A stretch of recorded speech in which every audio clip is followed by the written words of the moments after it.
eu vou dar razão a Luís Montenegro, e para dar razão a uma pessoa que foi demagoga e que faltou à verdade em campanha, é preciso fazer um enquadramento. Luís Montenegro é culpado duplamente pelo estado em que está a nossa saúde, quer pelo estado material em que ela está, porque manteve uma ministra que não tinha condições para continuar, quer pela percepção que foi criada de caos, uma vez que andou durante os governos do PS a dizer que isto era tudo fácil e pior, disse que em 100 dias resolvia aquilo que provavelmente pode levar 100 meses ou 100 anos a resolver.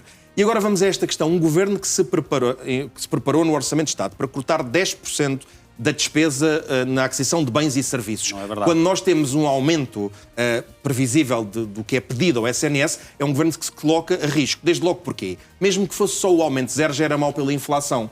A questão dos tarefeiros, eu quero dizer que o Partido Socialista, no meu entendimento, deverá manter-se férreo ao lado da ministra, se é que a ministra está de pé, porque isso é uma outra questão, para que ela não recue mesmo, porque o nosso Sistema Nacional de Saúde foi colocado sobre o jugo da Ordem dos Médicos, declaração de interesses, sou filho de uma médica inscrita na Ordem dos Médicos, portanto, que ninguém pense aqui que estou com algum tipo de corporativismo, pelo contrário, só posso arranjar problemas no meu seio familiar, mas dizer o seguinte, os governos sucessivos foram-se colocando numa posição em que, para dar resposta à população, têm que ceder a toda a linha. E agora temos um problema. É que a AD vai ter que dizer a verdade. E isto é o problema da responsabilidade de governar. Muito rapidamente, qual é que é a verdade que a AD não está a querer dizer? É que nós, enquanto não mudarmos os números clausos, o funcionamento da Ordem dos Médicos, e enquanto ela não funcionar, os seus colégios de especialidade ajustarem o nosso Serviço Nacional de Saúde às verdadeiras necessidades, nenhum governo, eu vou repetir, nenhum governo vai conseguir resolver este problema. E mandar milhões para cima deste problema não o resolve. Sim, senhor. E, portanto, fica esta nota que o Paulo agora até pode, se quiser ser demagógico, explorar, mas já viu, eu até estou a dar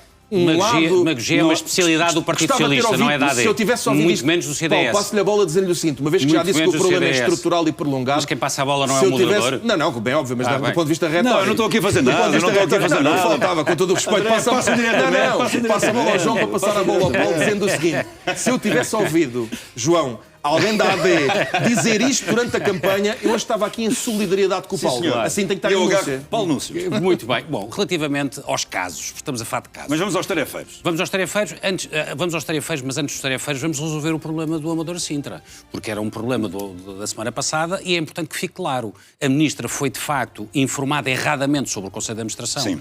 Relativamente ao caso do Amadora Sintra, o Conselho de Administração assumiu a responsabilidade, pediu admissão, a ministra aceitou a admissão do Conselho de Administração do Amadora Sintra. Assunto encerrado. Assunto encerrado. Vamos aos tarefeiros. Depois de ter sido nomeado por esta ministra. Tudo bem, mas assumiram o erro. Assumiram o erro. Talvez a responsabilidade não é da Ministra da Saúde. Tarefeiros. Saiu hoje uma notícia. Vamos à questão dos tarefeiros, sendo que o André diz que acaba de dar a concordância total com esta opção do Governo. Já lá vamos. Bom, sai hoje uma notícia de que 1000 tarefeiros estariam na disposição de fazer uma greve se o novo decreto do Governo viesse a ser aprovado. Bom, e depois disso sai uma outra notícia a dizer que os tarefeiros pediram uma reunião com a Ministra da Saúde para discutir este assunto. Bom, e a primeira coisa que eu gostaria de dizer é, por um lado, eu não conheço este movimento, por isso não tenho confirmação. Nas redes sociais, não é? Ora, exatamente. Esse pode ser um dos problemas. Segundo ponto, o que me parecia lógico é que pedissem uma reunião ao diretor executivo do SNS. Ele tem a responsabilidade da rede escolar. Mas porquê? A Ministra da Saúde reúne com a Ordem dos Médicos, reúne com a Ordem dos Enfermeiros, reúne com os sindicatos que representam os médicos. Não reúne, na minha opinião, não faz muito sentido reunir-se com movimentos inorgânicos e com movimentos espontâneos que não estão representados pela Ordem dos Médicos. O Ordem dos Médicos fosse preciso. Mas a Marta Temido não é exemplo, não é referência. Não é referência. Para mim é uma referência. Pois, a Marta Temido reunia com quem fosse necessário. A Marta Temido deixou um legado de destruição da saúde em Portugal, por uma razão muito simples, porque afunilou tudo no SNS, João, Paulo está-se a fintar a própria. Desprezando por completo o setor social, o setor privado e com isso Paulo, mas conclua que é para eu passar aqui ao André para o André explicar porque é que o Paulo se está a fintar a si próprio. Pois, mas não estou, isso é uma finta que ele faz, é ele próprio, mas o ponto não é esse, o ponto é somente este. Na minha opinião, eu não conheço este movimento dos tarefeiros, eles devem primeiro reunir-se com o diretor executivo do SNS, a ministra reúne institucionalmente com a Ordem dos Médicos, que representa todos os médicos. Agora, eu entendo de facto que o Governo deve manter-se firme na posição que tem. O Governo recebeu uma herança pesadíssima do Governo Socialista relativamente ao setor da saúde. O setor da saúde foi recebido de uma forma absolutamente caótica. Durante 8 anos só estragaram, só prejudicaram, só deterioraram o Serviço Nacional de Saúde e, por isso, a Ministra da Saúde, eu gostaria de continuar a falar, mas passarei a palavra, a Ministra da Saúde, na minha perspectiva, tem mostrado coragem, tem mostrado determinação, tem mostrado capacidade para resolver os problemas. Os resultados já são melhores do que eram no tempo do Governo Socialista, teremos certamente a oportunidade de falar sobre o assunto, mas eu tenho aqui muitos números, e muitos dados. Pois, eu tenho muitas histórias. Mas se quiser, podemos entrar por aí. É menos mau, mas então deixe-me dizer muito rapidamente, mais consultas. Mais cirurgias, menos urgências encerradas. Menos urgências encerradas. Vamos a um caso concreto que tem espalhado os telejornais. Partos em contexto pré-hospitalar. No meu distrito, quero-lhe dar uma notícia. Entre 1 de janeiro e 14 de setembro, o Paulo houve mais partos em contexto pré-hospitalar, ou seja, em ambulâncias, em via pública e no domicílio, em 2022 e 2023, no tempo dos governos socialistas, do que em 2025. Eu tenho os números. Em 2022, estou a terminar com este ponto. Em 2022, houve 170 partos em contexto pré-hospitalar. Em 2023, 173 partos em contexto pré-hospitalar.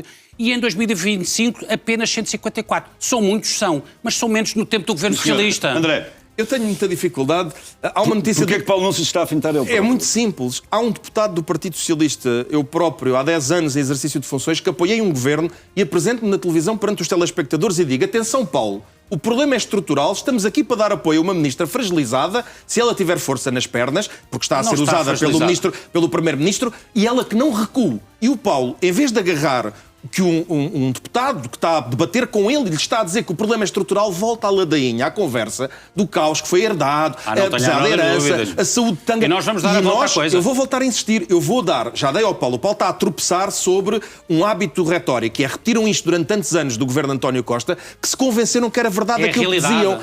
E aquilo que acontece é muito simples. A imprensa falsa diz, mas podia ser uma notícia da imprensa verdadeira, que me deu vontade de rir, não fosse o assunto tão sério, que a ministra já se demitiu, mas está em lista de espera para se demitir. E eu acredito que tal é a confusão que Paulo vai que isso possa ser verdade. Agora, dou-lhe um exemplo, quer números, eu dou-lhe números. As listas na oncologia aumentaram também. E há uma coisa que é, Paulo, vou-lhe estender novamente um tapete de cooperação. Não preciso. Já vi que o Paulo não quer caminhar. Não preciso nada de tapete de cooperação com o Partido Socialista. Principalmente em matéria de saúde. Mas vamos ouvir qual é que é o tapete de cooperação. Estão reféns de 8 anos de uma conversa demagógica que fizeram e de uma promessa de em 100 dias resolver aquilo que precisa de seriedade, tempo e honestidade da parte da tutela. E eu estou a dizer uma coisa muito simples. Os problemas estruturais que são sérios precisam de trabalho sério. E quem está em casa que observa o seguinte: um deputado do PS está a dizer que, para além da demagogia que entende que é esta conversa do caos... O governo deve ter coragem e continuar com esta questão da regulação. Reparem uma coisa, eu não acredito, João, termino desta maneira, não acredito que Ana Paula Martins dure muito mais no cargo. Montenegro vai continuar a usá-la. Eu até já estou numa fase em que quero quase expressar solidariedade à ministra pela forma desrespeituosa com que o Primeiro-Ministro assegura. Mas ela que não recua em nada, nem que seja a última vez a repetir. Demagogia. Eu não sei se é demagogia, para já é um incentivo à ministra. Estou a incentivar a ministra, mas pode ser pura. Paulo, mas a ministra está fragilizada ou não? Ontem o ministro da Presidência, não é, Leitão Amar, fez uma defesa intransigente da ministra e disse que as notícias que não conta de que ela já terá colocado o lugar à disposição são espuma dos dias, não é que vão desaparecer. É um livro muito bonito. É mesmo assim? Claro que é. Quer dizer, a Ministra da Saúde tem a plena confiança do Primeiro-Ministro, tem a plena confiança dos seus colegas de governo, tem a plena confiança dos dois partidos que apoiam o governo. Eu estou aqui a imaginar a capa da manhã do jornal. A Ministra da Saúde... E dos portugueses terá? Deixarem terminar a frase. E dos portugueses terá?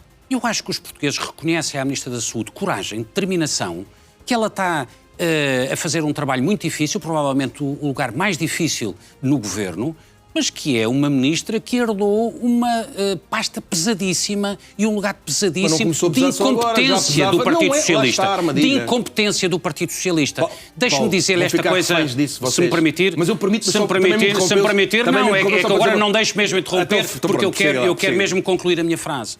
Durante 8 anos, o Partido Socialista afunilou a questão da segurança, a questão da saúde no Serviço Nacional de Saúde, desprezando por completo o setor social e o setor privado. E os resultados são estes. Os números são todos drásticos, dramáticos em termos de saúde. E por isso, esta ministra tem feito coisas e tem apresentado resultados. Deixe-me dar 2, que são para mim muitíssimo 10 segundos que eu tenho que passar ao André, estamos a chegar ao fim. Muitíssimo Senão eu importantes. tenho que interromper. Há mais 300 mil portugueses com médico de família, recuperando uma má prática do Partido Socialista. Segundo número. E em segundo lugar, e muito importante também, nós temos, neste momento, mais de 200 mil pensionistas a receber gratuitamente os medicamentos que não recebiam no tempo do Partido Socialista.